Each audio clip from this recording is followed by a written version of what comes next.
नमस्कार, जय महाराष्ट्र। तर आपला आत्ता जो व्हिडिओ आहे तो आपल्या मुख्यमंत्री माझी बहीण लाडकी योजनेच्या अंतर्गत बऱ्याच महिलांचा मला प्रश्न येत आहे की ताई आम्हाला डबल ई-के-वाय-सी करायची आहे का? आम्ही ई-के-वाय-सी केली आहे, आम्हाला परत करायची आहे का? आमची ई-के-वाय-सी चुकली आहे, आम्हाला परत करायची आहे का? आमची ई-के-वाय-सी बरोबर आहे तरी पण आम्हाला करायची आहे का? तर अजिबात नाही। मी आता जे सांगणार आहे ते लक्षपूर्वक ऐका। ज्या महिलांनी ई-के-वाय-सी अगोदर केलेली आहे त्यांची ई-के-वाय-सी कुठेच चुकलेली नाही, त्यांनी बरोबर ई-के-वाय-सी केलेली आहे न चुकता। त्यांनी परत ई-के-वाय-सी करायची नाही नाही नाही। आलं लक्षात?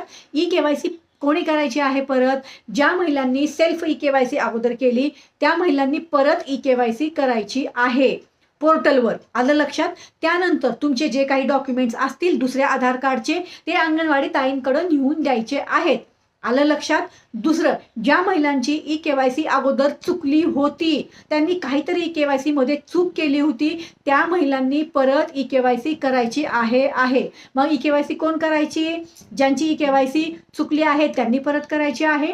ज्या महिलांनी सेल्फ ई-के-वाय-सी अगोदर केली त्यांनी परत ई-के-वाय-सी करायची। या दोन कॅटेगरीच्या महिलांनी ई-के-वाय-सी परत करायची आहे।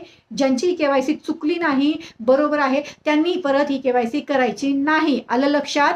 तर हे तुम्हाला तुमच्या प्रश्नाचं उत्तर आहे। तुम्हाला समजलं असेल, इतर महिलांपर्यंत हा व्हिडिओ शेअर करा। मला भरपूर कमेंट येत आहे त्याच्यावर, म्हणून आज हा व्हिडिओ शेअर केलाय। अंगणवाडी ताई कागदपत्र घेत नाहीत, मला माहिती आहे। तुम्ही तुमची सेल्फ ई-के-वाय-सी तरी पहिल्या पोर्टलवर करा। जे कागदपत्र देणार आहात तिथे टिक करा, म्हणजे तुमची सेल्फ ई-के-वाय-सी होईल। बाकी अंगणवाडी ताई कागदपत्र घेत नाहीत, त्याच्यावर काहीतरी अपडेट येते का ते पाहू आपण। पण तुमची ई-के-वाय-सी कंपल्सरी करा, अन्यथा लाभ बंद होईल।